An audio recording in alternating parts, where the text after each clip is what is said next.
Good morning and welcome to another match of the Red Bull Esports Champions League. We are in Group B of the group stages, of the second day of the group stages, of the 3 days in total.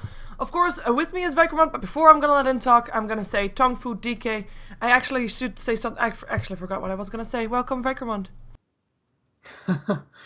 Tongfu DK, battle of the former eHome players. Yep. There's quite a few eHome veterans in here. Tongfu, been playing extremely well recently. There's a bit of a mini rivalry developing between these two teams. DK eliminated Tongfu in the Alienware Cup.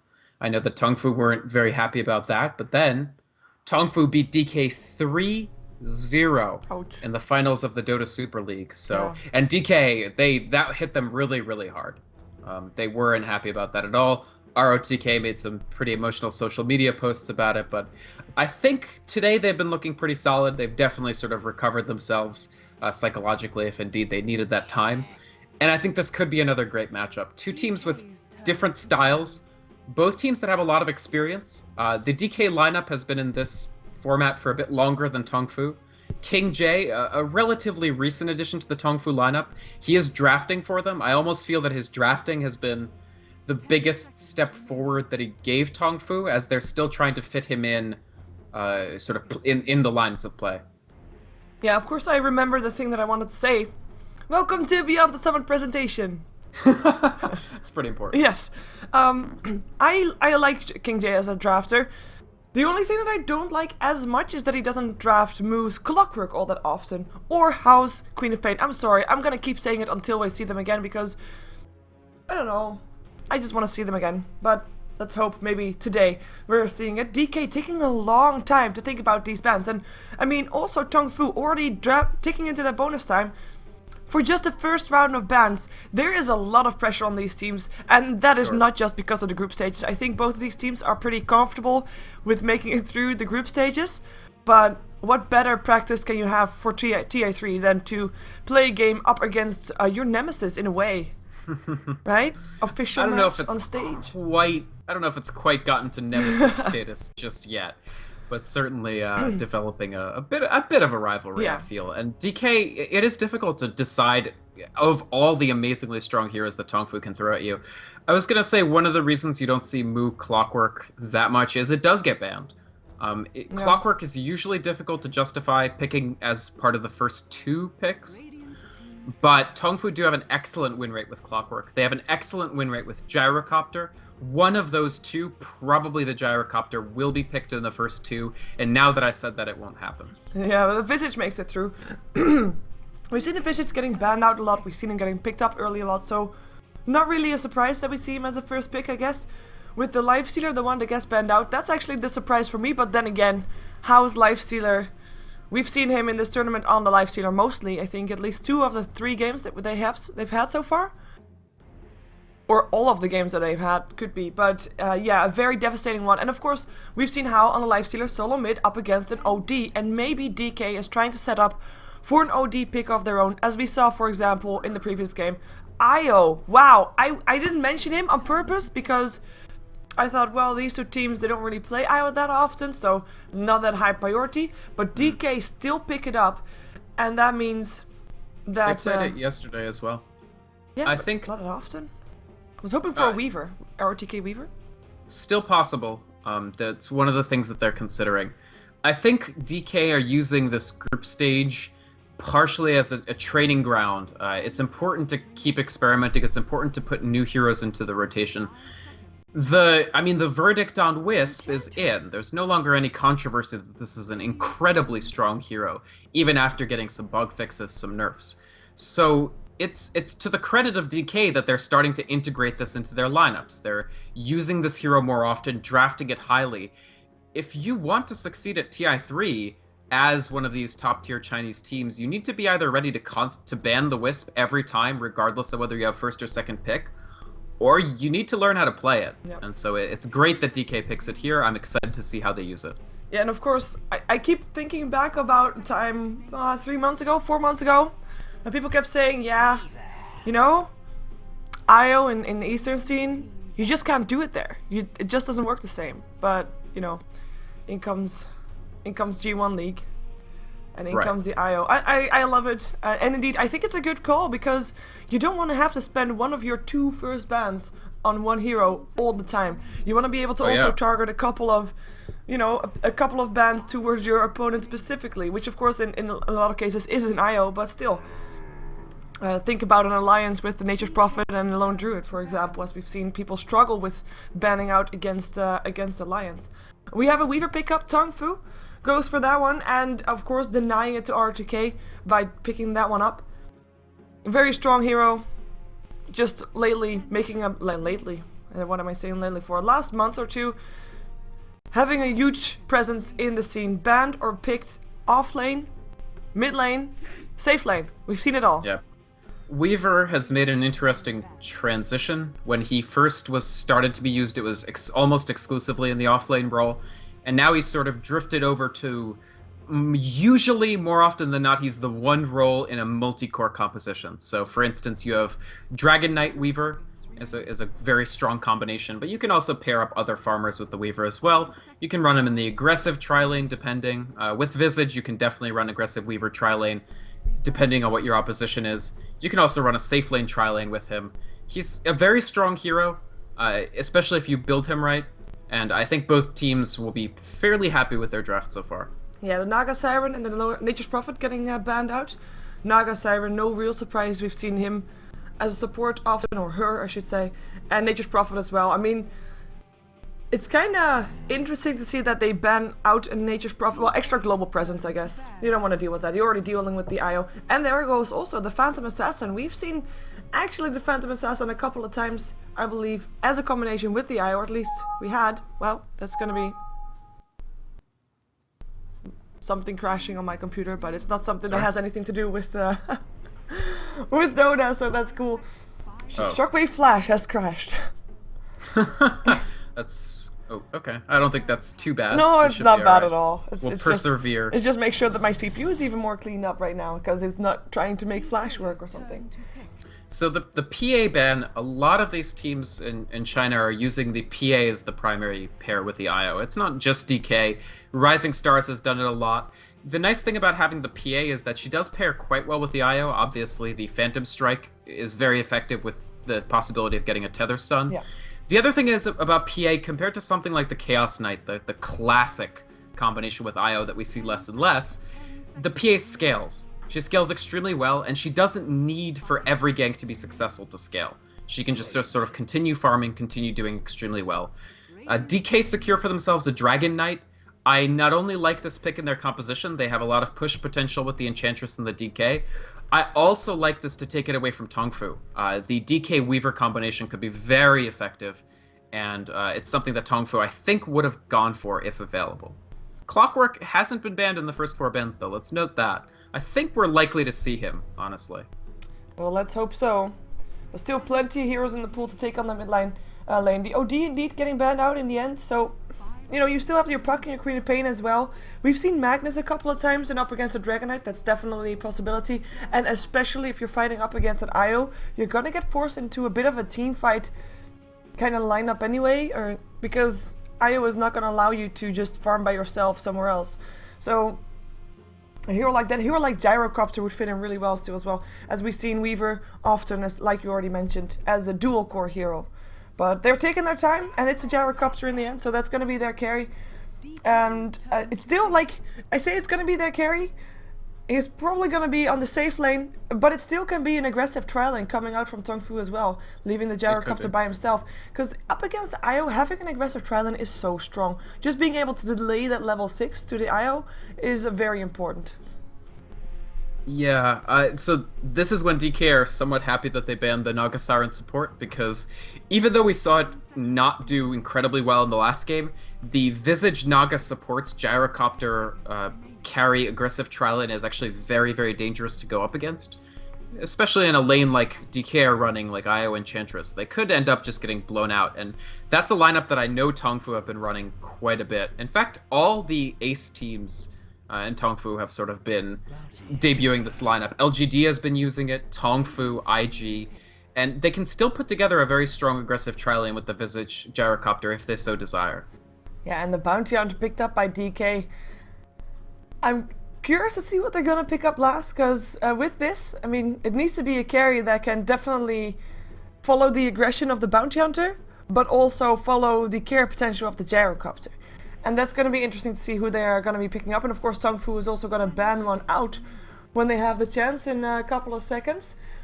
I really love that these teams like take all the time they need to think about their draft and really, you know, take this super seriously. Which is good. Well, pun intended. Sorry. I think it's great practice at a tournament level. They do scrimmage each other very often, I believe. Tongfu, they had like a very precise calculation going into the DSL finals of like, well, we beat them in scrimmages 63% of the time, so we have a 63% chance to win. And these two are teams familiar with each other. They've drafted against each other. I like this draft from DK though. It's very aggressive. Yeah, I was gonna say muscular and aggressive, basically the same thing. Like they are seeking to sort of reach out, get some kills. Enchantress, the even more aggressive version of Chen sometimes. Yeah, and Tongfu, they pick up a Sand King, and even though I like the Sand King as support, and I do see the combination with the Visage, of course, you can slow someone down with the Grave Chill, so Sand King can get a range for a Burrow Strike, because it's gonna be very short range if he's on that tri lane at level 1. He has to put himself in danger for it, and he has a very high likelihood that he's going to get tether stunned as well. And he's going to be a quite risky position, and that's going to be tough, I think. I agree. The nice thing for setup for the Sand King is that they have Grave Chill. So as soon as Visages, he could actually go Grave Chill level 1. He'll definitely pick it up level 2 if not. And Grave Chill offers a very good opportunity for the Sand King to set up. Another thing that they could try to do, this to me looks like a lineup that could grab a level 1 First Blood if they were careful about it. If they managed to do that, you could see something like, I can't remember which game it was today, but Sand King managed to get tier 1 boots from the gold from First Blood, and it let him really be just a dominating factor in the lane because of the easiness of landing Burrow Strike if you're faster than your opponents. Yeah, unfortunately, that Sand King did not win his game in the end. But yeah, on the lane it was definitely... But it wasn't because of the boots. Yeah, exactly. In the lane it was definitely strong. We've got a Slark ban out. Interesting. That would mean that Tongfu is expecting that Dragonite to be on perhaps the carry role in terms of lanes, in terms of getting not on the mid lane. But yeah, DK is going to have the first pick, so Tongfu is going to be able to pick their solo mid hero with knowing almost exactly what DK is gonna run. And now they know Queen of Pain is gonna be the hero that DK is gonna run mid, Dragonite is gonna be on the safe lane most likely with an Enchantress in the jungle and a Bounty Hunter on the off lane and iOS support, and Tongfu can just select whichever hero they want up against the Queen of Pain. Now the tough thing is, the OD is already out, the Puck is already out, which hero is still in? There would be an okay matchup against the Queen of Pain in that mid lane. Is that still the Clockwork? I mean, Clockwork is still gonna get harassed, but at least he has the cogs and such. Clockwork is going to take an incredible amount of harassment. I really like this. They go with the Magnus, the hero that, you know, he might not win the lane, but if he's careful enough, Queen of Pain may not get the kills. They don't have that much that goes... Well, no, I take that back before I say it. If the Magnus gets a good RP, Banana will just mop up with the Sand King, potentially. And they can chain it with familiar stuns, they can chain it with call down. I think the Magnus is actually a pretty good pick. Moo has played an excellent Magnus before. And it's not Clockwork, but I don't think Clockwork would have fit into this lineup at this point. I like the Magnus better. And I like DK's approach as well. I think the Queen of Pain was a potential trump card for the mid. And Tongfu don't have that much that can deal with her for a good portion of the game, a good chunk. Yeah, and of course, I mentioned Magnus as well when the Gyrocopter was picked up. Right before then, I thought Gyrocopter or Magnus. Gyrocopter or Magnus. Purely because you're up against IO, so you're going to get forced to group up. And what better hero to have if you're going to have team fights than someone that can AoE stun all. That would be, of course, nice. A Tidehunter would be nice. No, never mind. No, Magnus is a very strong choice. I agree with that. And, of course, look at the combo-wombo combinations that Tongfu can turn out, right? RP, cooldown, Burrow Strike, Epicenter. How can Shukushi himself through as well? And anybody that tries to run away is going to get slowed and nuked by the Visage that will have full charges on his Soul Assumption by the time that fight ends. And DK, in terms of teamfight for themselves, I mean, they've got Burst with the Queen of Pain Sonic Wave and the Breath of Fire from the Dragonite, but that's kind of it. So they need to go for pickups, they need to go for ganks, they need to make the mid-game working for them, because if Tongfu starts 5-manning and they are not far behind, Sure. Tongfu is gonna be wiping the floor with them. I'm sorry. This is unrelated to anything you just said, but Yeah. burning is on Bounty Hunter. What? So I guess I'll introduce the rest of DK while I'm Yeah. tilting my head at this choice. Die, aka MMY, is on the IO. Burning is on the Bounty Hunter. QQQ on the Enchantress. That leaves Super to go up in the mid on Dragon Knight. And then ROTK looks to be going a solo hard lane Queen of Pain. And of course, let's not forget, burning on the Bounty Hunter. Just think I say it again in case people didn't realize it. That's fair. Yeah. Interesting. I like it though, because I don't. I just no. Well, Sorry, go on. Well, I just during the draft I said like this is gonna happen, this is gonna happen. Like in terms of lanes, I said, you know, lane with the DK on the top lane, Queen of Pain mid. It was all very logical. And the question is, did Tongfu think that as well? And DK wanted them to think that, and now they're gonna be up for a surprise because they all of a sudden have got a Queen of Pain on the off lane. They've got a Bounty Hunter to deal with on the top lane, and it's gonna be interesting to see how they deal with that. Of course, did they actually bring sentries to the top lane? Or look at the harassment already going off on King J. They did not bring sentries to the top lane because they were expecting the bottom lane to have it, and indeed, Hao has got sentries. So, you know, they kind of mess with Tongfu a little bit because of that. And even though, I mean, the lanes aren't gonna go all that bad for Tongfu regardless, the winning of the lane, at least on the top lane, is gonna be a lot tougher without the sentries. I agree with that. I think that's a good point in terms of it has surprised Tongfu. Maybe not quite as much as it surprised me, because I'm quite surprised, but they're actually doing great harassment onto Mu, though. Maybe the first blood? No, not enough. Not with just the Hellbear. I'm not sure why I got so excited there, but I still feel as though it's nice and all to get the element of surprise, but there's something to be said for going the logical route. The reason it's logical is generally because it's fairly strong. So let's say you guarantee a bunch of farm on the Bounty Hunter. Oh, wait a second. Okay. Before we discuss farm on the Bounty Hunter, we're gonna first see RTK getting hit by a Burrow Strike. Oh, look at him. No, what? How does he know? Spider senses, seriously. Whoa. Mu, though. What's Mu doing there? He can skewer to the high ground. That's why he's sitting there. Yeah. Enchantress is already sitting on the high ground. Oh, look at that. Just starting hitting. He skewers away still, though. We'll be able to get towards his tier 2 just fine. Before we continue on with getting farm on the Bounty Hunter, we have Sunshine playing the Visage, King J on the Gyrocopter, mid lane going to Moose Magnus, bottom lane Banana on the Sand King, and it is Hao playing the Weaver that's getting massively harassed here by RTK. Okay, go. Yeah, actually, so far, DK doing a very good job of controlling the lanes. Actually, RTK doing a lot of damage to Hao there. There's a nice Burrow Strike. Whoa, with a double damage rune. One tick did a lot of damage, but of course the blink was still there. But yeah, Hao is kind of sad. I hope Banana has got some extra regen for him. And it's become sort of 2-on-2 from Tongfu. Sanshang in a bit of trouble. Yeah, Rocket Barrage though, harassing a little bit.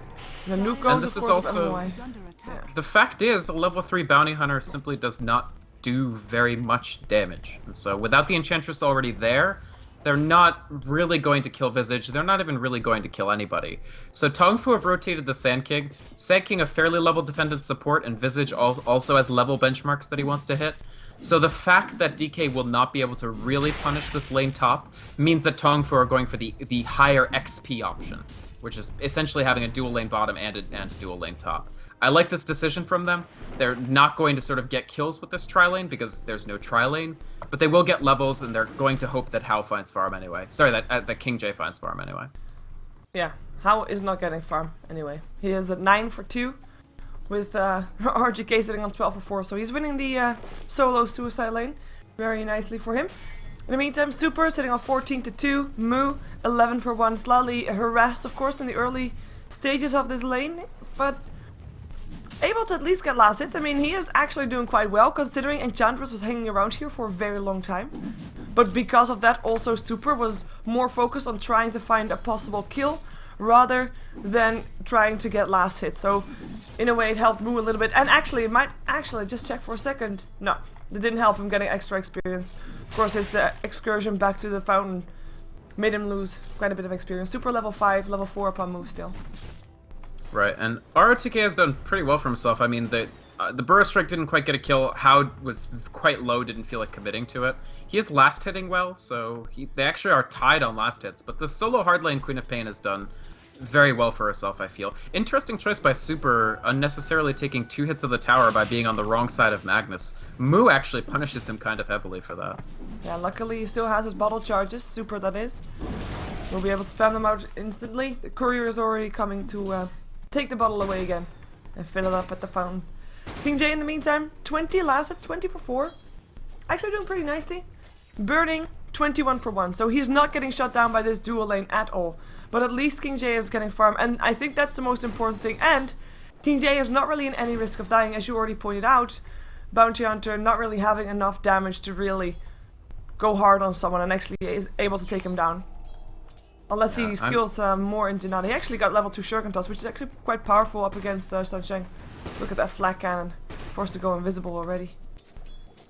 Yeah, ranks of Toss are very, very good. It's actually quite a good nuke. It does very respectable damage. I think it's a better choice than leveling Janata that quickly this early. The other thing to look at is what the hell is Burning going to build, right? Like, how is he going to leverage having the safe lane farm role into carrying this game? Because I feel like a very passive early game is something Tongfu are going to be actually pretty happy with. So it falls to DK to use this passive early game to get as much of an advantage as Tongfu will get for Weaver and Gyro. Desolator? Sure. They could go Burst. Tether, Spirit's already there, Sunshine. Not yet slowed down by the tornado, but is it actually one more hit away from dying. The Spirit, the one Spirit is flying, but here comes QQQ. He picks up the first blood. In the meantime though, Io ends up going down as well. Gyrocopter with the Rocket Barrage now goes on QQQ. Will end up going down if one more hit from Burning hits, and it does. And that's gonna be 2 for 1. First blood going the way of DK. That was nice. Tongfu were very far up the lane there. Yeah. And just Enchantress coming around to close off the avenue of escape, putting it into that 3v2 situation that you don't want to be facing up against with a Visage. In the meantime, of course, the mid lane also reaching their critical levels. We have got level 7 up on Super, a level 6 up on Moo. And RPs and kills might happen. Burrow Strike hits. Here comes an RP as well. Shockwave, Skewer, is it both going to be there? Mana Boots also helping out. Is there going to be another Burrow Strike? There should be 4 seconds. Sandstorm doing some damage. 1 second for Burrow Strike. Nice Dragon Tail though, and in comes ROTK, and he burns Banana to the ground. Nice Moo play. running for his life. Shadow Strike still ticking. He still has a bottle charge though. Should be able to be okay. How comes in? Not able to make something happen anymore. We have 4 people of DK coming in to save their dragon, and it works. It works. Very nice stun by Super there, just as the cooldown was coming up for Banana's Burrow Strike. Yeah. That's just excellent timing sense. Admirable play there overall. I also think maybe Moo and Banana weren't 100% on the same page. Like, Moo started walking away as Banana was coming in for the stun, so maybe he felt, hey, this gank isn't happening. Then the Burrow Strike gets committed. He's like, well, okay, I'll RP. Yeah, maybe because it was a level 3 Burrow Strike. For a second there, I thought it wouldn't reach, but it was a longer range than I thought it was, and maybe Moo thinking the same thing as I did, which doesn't happen often, but hey, you don't know. You never know. In the meantime, on the top lane, that's where Banana rotated. Level 3 on Banana, level 4 on Sunshine. Can they take him down? Do they have any detection is the question. No, they do not. So if they're going to be trying to make something happen, it would be on the Io. And yeah, Burning. He's gonna be just fine. He tracks up the Sand King. Sand King still has a Sandstorm, but the track is already there. The Burrow Strike to the low ground is of course where he's gonna go for, but he won't be. Oh no, he won't be able to make it. Io with the spirits gets a kill. You can't do that. You can't do that as a level 4 Sand King. Oh, Moo walks himself right into RGK and Super. Dragon Tail is there. Skewer up to the high ground still, but you know, doesn't really work that way. And he goes down to Super. And this is DK in a quite good lead of this game, I'd say, because of course mid game going the way of DK, top lane going the way of DK, and we already decided that Queen of Pain was doing good on the bottom lane as well. So Absolutely. Also every lane, DK all around. I mean, if it was going to be 1v1 bottom, Queen of Pain is going to do vastly better against Weaver than the Bounty Hunter is, as long as she gets a few Shadow Strikes, and he was constantly Shadow Striking How. Weaver's extremely low health pool is just going to be... Oh, they missed the Burrow Strike. This is the problem with having the under-leveled Sand King here, is that a rank 3 Burrow there absolutely kills him. And they find a kill on Visage. At this point, Solo it's less killing. about... Yeah, Io was it's there, even but... less about burning actually getting tons of farm, as it is just this dominance of the lanes that they are able to exert. Yeah, and I mean, this is an IO that is level 6. And dead also. It's How? Yeah. How comes in to take the kill? Was a very low IO. I was actually thinking maybe she's gonna wait until she can relocate and take the bounty with him, but bounty TP'd. Didn't want to wait longer. Smart choice, otherwise How might have had a double kill. Yeah, I think DK are, because they hit 6 with MMY before that actually happened, it's not actually that bad for him to die. He just bought a courier by accident. He meant to buy dust, so we do see that coming up. I think this is okay. They do have some relocate power with the Dragon Knight. He's level 8. Only rank 1 of the Dragon Tail, but of course that leaves, you know, the standard 4 ranks in Breathe Fire. They're they gonna relocate have mid, I targets. think. The pings come off. The Nomu is there. And Burning has really good burst damage too, with the level 4 Shuri Toss. Yeah. And then a lot of burst damage coming out from him as well. The question is, where are they going? Because they're wasting a lot of time not going anywhere. MOY is not going anywhere apparently. Oh, rotation. How? Coming in behind the tier 1, but just moves past. Wants to go for super. Needs Moo to do it though. Moo has got, of course, an RP. But he is playing so safe that the moment he steps on the river, it's gonna be probably making super quite suspicious. Sure, absolutely. I think this is difficult for How to actually generate an opportunity on Weaver. Not to mention they just spotted him with this ward. Yeah. Well, that's a tower spotting him as well. Just goes for some harassment. Actually, is he gonna go for this? No, don't. No. Nice impetus damage. Track goes off as well, but it's on Moo, not on How. Yeah. Tongfu, they're just sort of casting about. The good news is King J's farming quite well. He's up to about 54 last hits. He does have that one death from that situation at the top lane. Yeah. Oh, and he gets a relocate right now as well. RTK already here. Oh. Here comes Super. Nice Burrow Strike, but the Sonic Wave is still there. King J will still go down. And no kills go in the way of Tongfu. Tongfu not all there to reply fast enough. I mean, it was a very fast initiation coming off from DK. No time to reply, even haste rune on RTK, so everybody will be able to be safe, unless... What? How? Don't do that. No, nice time lapse. Nice time lapse. Sand King will still go down in the back end of the fight. RTK blinking himself away. How? Trouble. Now he doesn't have a time lapse anymore, so he can't really hope to go in. RP actually might be doing enough, so there goes a nice soul assumption. Picks up the Enchantress. Moo will end up going down, and this is the 3rd kill that they get on this bottom lane, I think, and a lot of those track kills as well. And King J, if he dies again here, that would be disastrous. None of that was worth it from Tongfu. Not the first dive by How, not the decision. As soon as I saw the RP, I said to myself, Hao's gonna de-stealth and he's gonna die. And that's just so difficult for Tongfu. Now down 10-3, this bounty hunter team is basically snowballing. I mean, the free farm that Burning got, the farm in and of itself isn't what's helping him. He got very fast 6, he got fast level 4 Shuriken Toss, and they're just blowing up these low health heroes again and again, mostly with track. Yeah. And How, little bit host of the East there with the amount of aggression, to some extent unwarranted, that he displayed. Yeah, and in the end it was a 4-for-1 exchange. The only one that didn't die was the Visage, and the only one they got was an Enchantress. It was the first time that Enchantress died, but Enchantress is actually doing quite okay, and you know, she's not a hero that right now is a very high priority, so definitely not worth dying for. And they could have backed off after seeing King J die, I think. If they didn't chase. DK, of course, they'll take what's coming to them. If there's gonna be kills handed over, they won't hesitate. In the meantime, How is back on top lane, up against Burning, of course. Not a really easy matchup for him with the track there, and especially not considering the advantage that Burning has. Not in levels, they're the same level, but with the amount of farm and just burst damage that Burning can do, and Weaver being very squishy in a way. It's, yeah, tough. I mean, the thing is, DK needs this kill lead. Like, it's not quite... oh, nice Blake by RRTK. Playing safe, playing appropriately to avoid the Sand King. If the Burrow Strike lands there, he's probably dead. Instead, he escapes, continues towards his Orchid.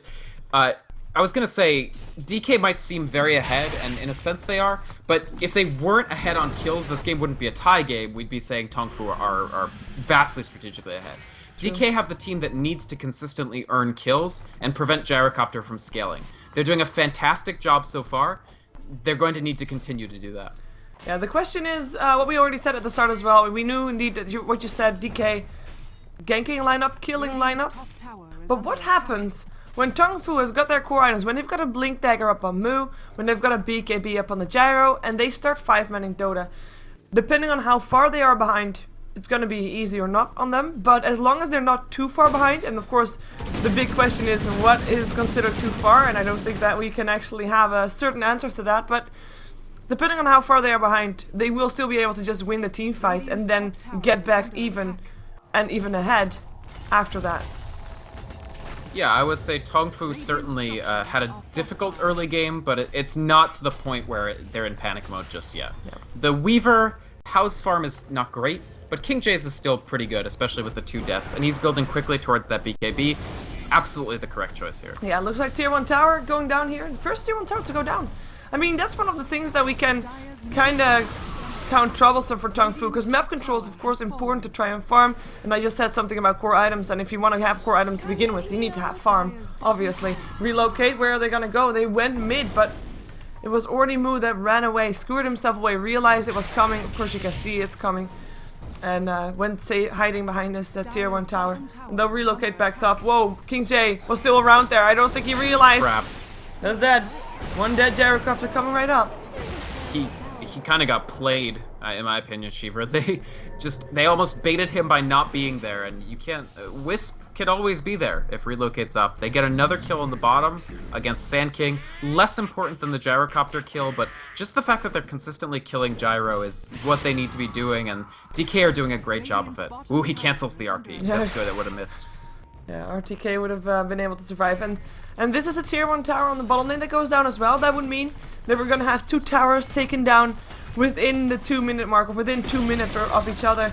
And the tier 1 mid is also very low already, so imagine a dragon coming there and taking it down as well. It could just happen, and then Tongfu is gonna have some trouble, because they need that farm as said, and they won't be able to find it as easily. And look at the difference at net worth right now.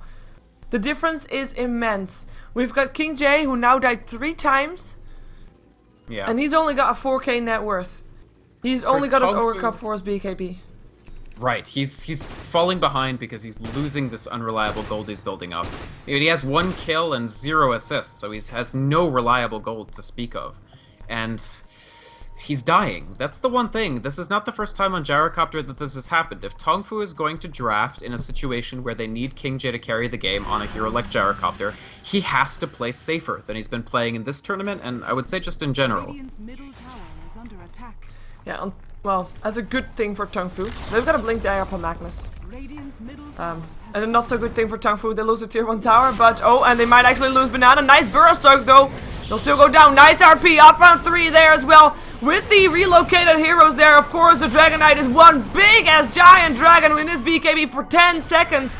And a Dragon Tail comes up on King Jay. Is the 3rd hero to go down. 4th hero to go down is the Visage, and of course the Weaver, who was still there. He tries to do something, but does he really want a suicide for this one? Yes, he does. Oh no. Okay, and he doesn't even get it either, right? No, he didn't get it. He didn't get anything from that. The bugs almost kill Burning, but yeah. Boo-how, you know, not good. Yeah, that was a bit of a shame. Queen of Pain still ended up dying. That's nice. The Soul Assumption doing work. The IO died, of course. That was the RP combination with the AoE damage. But just that Dragon Knight, who just had his first, like he only just got his BKB, the same time that Magnus got his Blink, turns it on, is in his BKB for 10 seconds, and there's not a single thing that Tongfu can do against him. Like, really nothing. I think he was missed in the RP. So he just stood there, hitting stuff. So yeah. Right. It's not that it was a bad RP. No, definitely not. It was a good RP. The only way it could have been better is if he somehow clipped DK, but yes, that would have been extremely difficult to aim. It's just that they didn't have quite enough follow-up. Also, the skewer took it out of the 2nd hit of the call down, which I don't know how much that would have changed. Well, then again, considering DK ended the fight with 2 players at extremely low health values, it could have made a difference. Yeah, we have got BKBs, by the way, also picked up by the Bounty Hunter, or BKB, in, like, not plural. But yeah, that's Burning going for BKB. We were wondering what kind of build he was going to go for, and obviously, it is the BKB. I would have liked to see a Desolator, to be fair, I mean. Sure. But maybe that's still coming. I like the BKB, though. against... We just said, like, the combo wombo thing, we said it at the start, and now he can only get hit by the RP if he is actually in the fight, which normally he might not be because he starts off with tracking and being around and being behind where the fight's actually gonna start. So I really feel that DK are playing admirably. Not only are they outplaying Tongfu, but they're outplaying Tongfu in a way that diversifies their style of play. Like, this is a hyper-aggressive draft, and they're really milking the bounty hunter pick and the safe lane bounty hunter for all it's worth. So, one anecdote I was going to talk about earlier, oh man, they're stealing King J's. They've stolen this entire heavily stacked camp. Keep in mind, because of his deaths, look at King J's net worth. Oh, they actually will get ROTK, I think. This is a nice kill, but not a huge difference maker. I was gonna say the... Oh, here comes they're gonna relocate. They're gonna go for this. TP out for Mu. He knows it's coming. The RP is on cooldown. There goes the Dragon Steel. No TP out for you. Burst right into the trees. TP out from there. They don't see him. He should be able to be safe. And that is gonna be at least... you know, a bit of a blessing for Tongfu. It could have been worse. They only lose the Magnus, and they have a relocate used, they have TPs used. They have no BKB used, though. I was for a second thinking that Super would turn on his BKB, just because he thought there might be a fight, but nope, doesn't do it. Gets himself out of there without using it, but could have been worse. And yeah, just to finish the thought, as they do exactly that, I mean, it's DK, the team that, more than anybody else, is stereotyped as this hyper-passive 4-protect-1. Burning gets all the farm. Burning's probably given his teammates more farm in this game with his ultimate than he's gotten himself. Yeah. Bye, Visage. Bye, Visage. I mean, they're just playing this lineup to the hilt. They're really, really diversifying. They're playing exactly correctly. They've eaten 4 or 5 familiars by this point, so that's even more gold that they're picking up. And the Enchantress has higher net worth than King J on the Gyrocopter. DK are in absolute control. Maybe the only thing is they could put a ward in the Dire jungle. Sorry, the Radiant jungle. Oh, I thought you were gonna say the only thing they could do is take down Roshan, and they do that. Oh, they will. Yeah, they will. So that's gonna be putting them even more ahead. Tongfu, they cannot contest this. What they can do is farm, trying to farm. Yeah, Orchid done R2K. No more RPs. We've got still the mechanism being built up by IO is not really going that fast, but to be fair, they don't really need it. They've got the Nature's Attendance, and at this point, they are so far ahead that they are not gonna die from the combo wombo that comes out from Tongfu, apart from maybe the Wisp.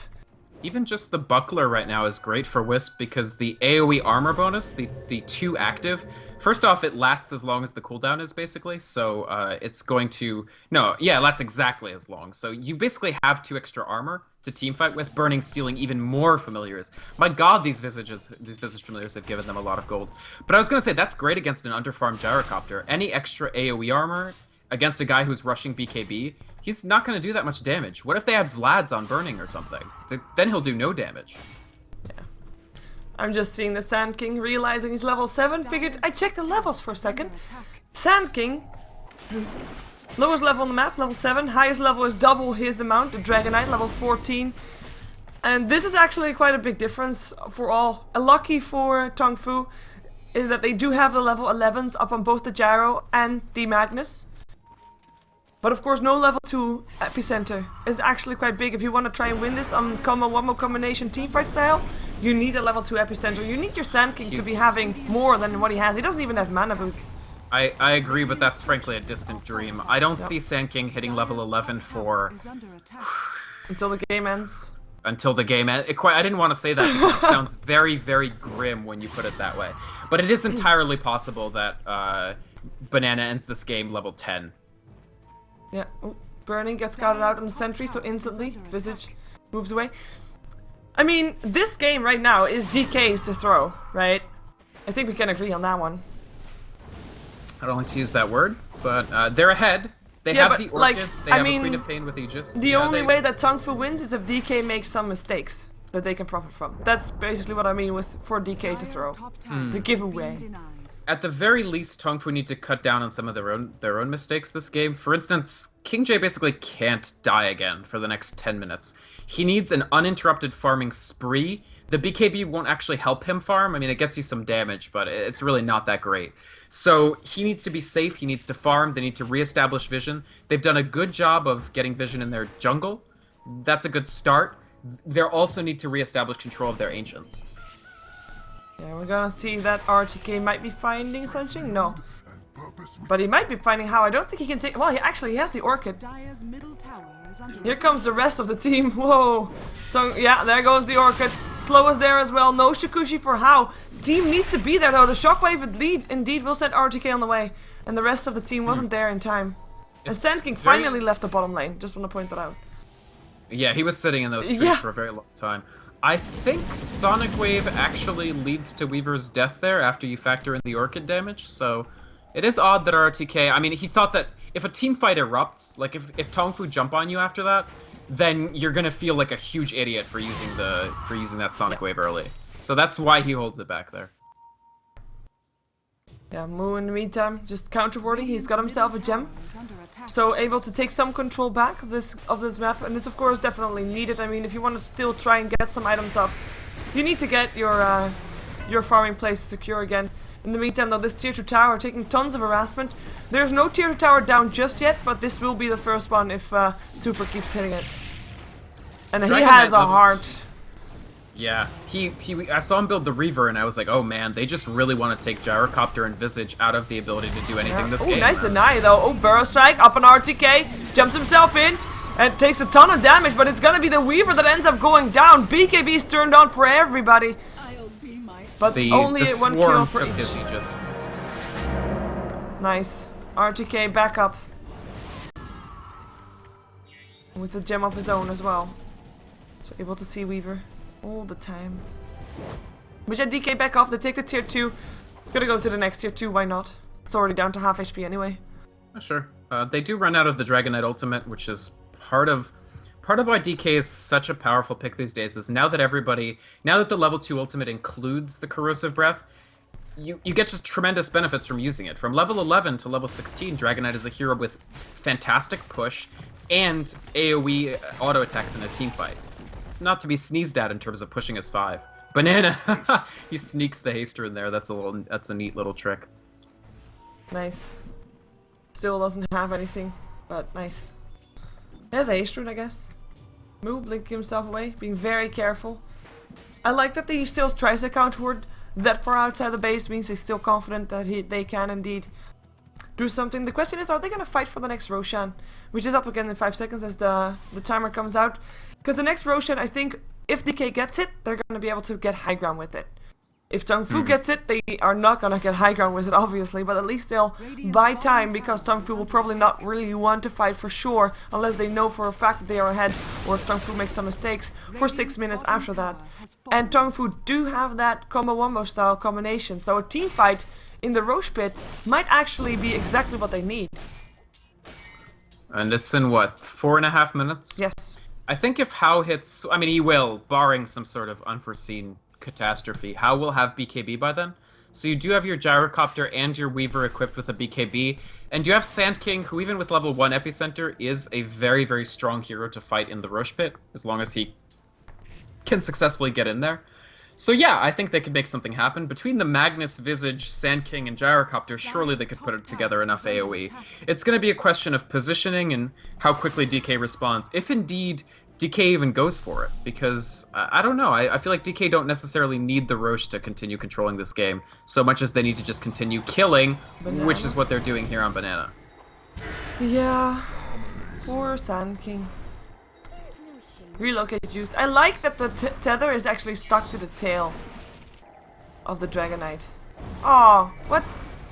Okay, it's only stuck to the tail if he transforms into a dragon while he's tethered. Thank you for ruining my moment.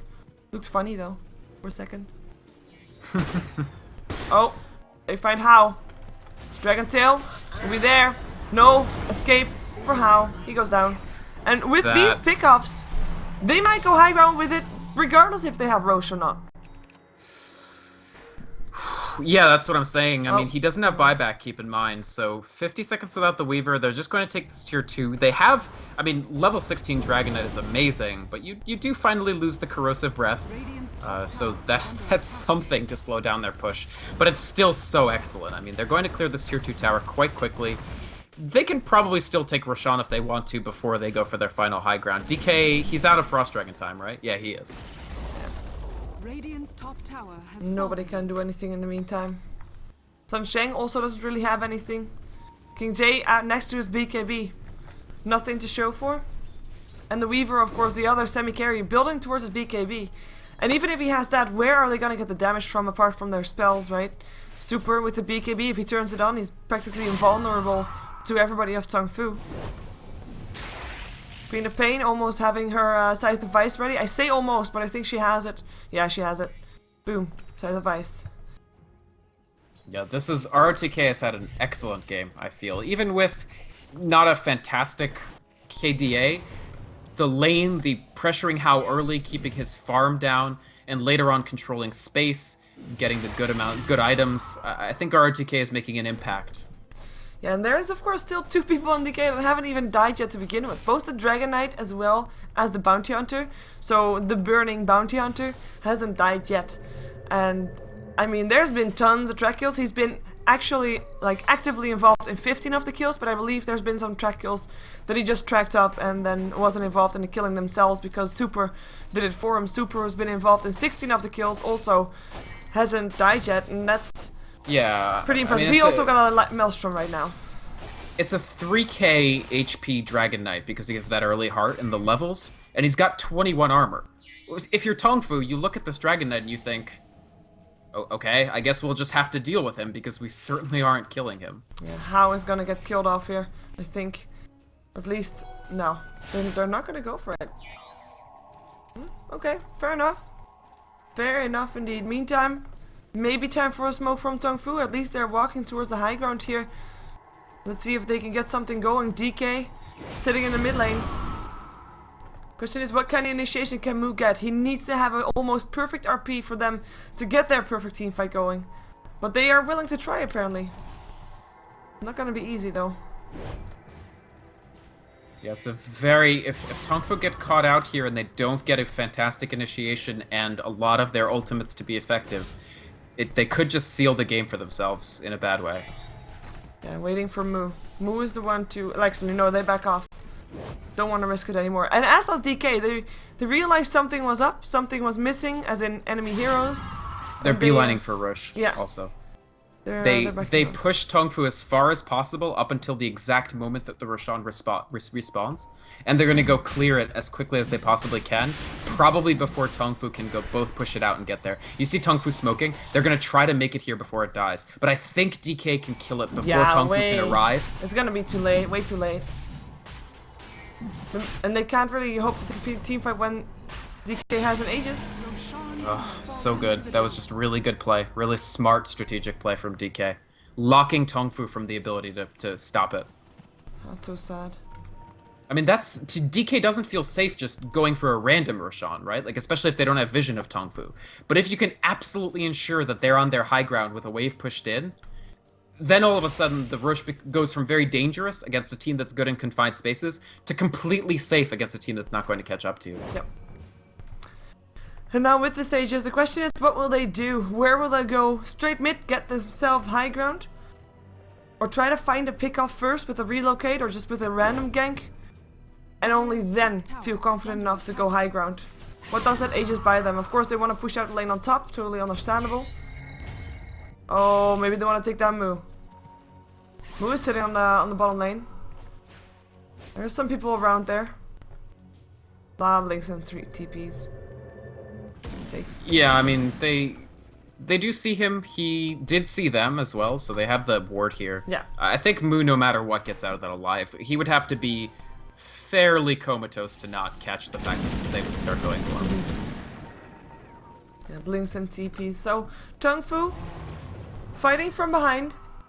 And, like, that's 30k behind. Just wanna, you know, get it out there. 30k behind, 25k experience behind. The other one was gold.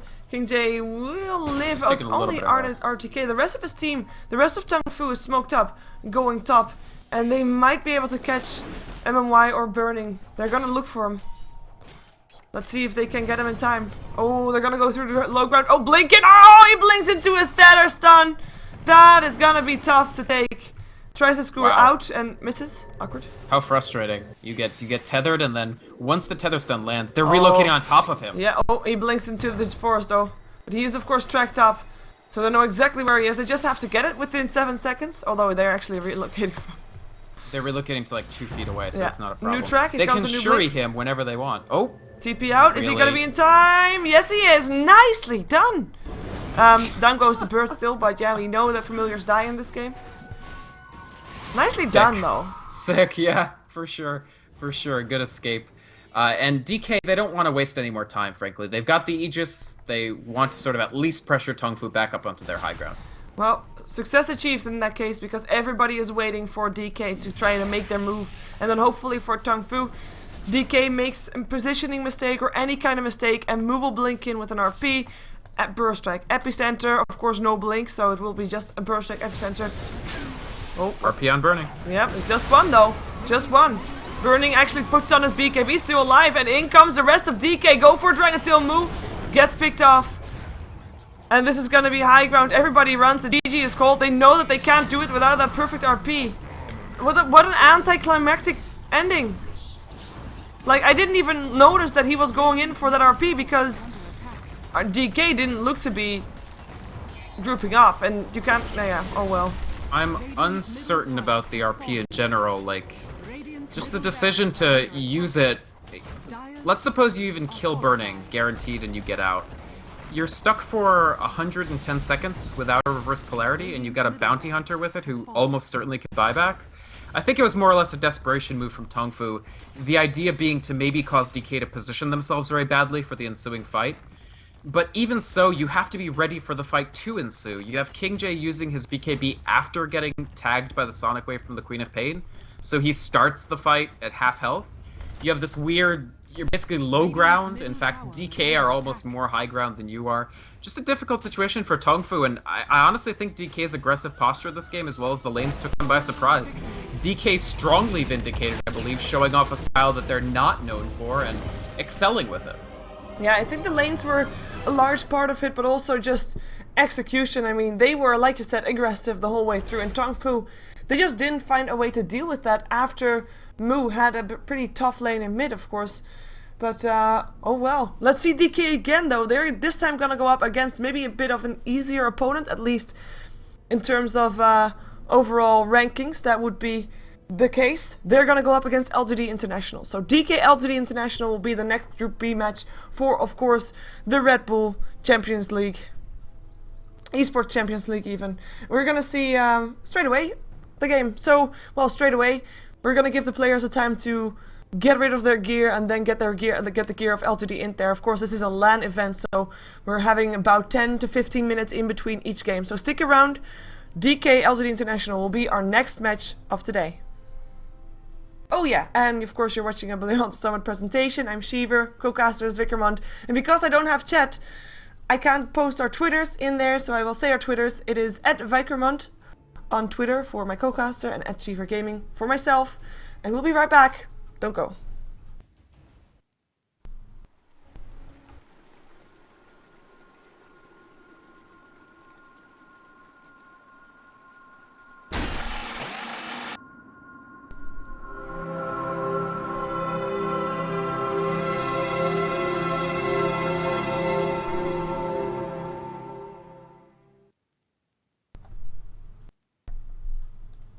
Hello and welcome back.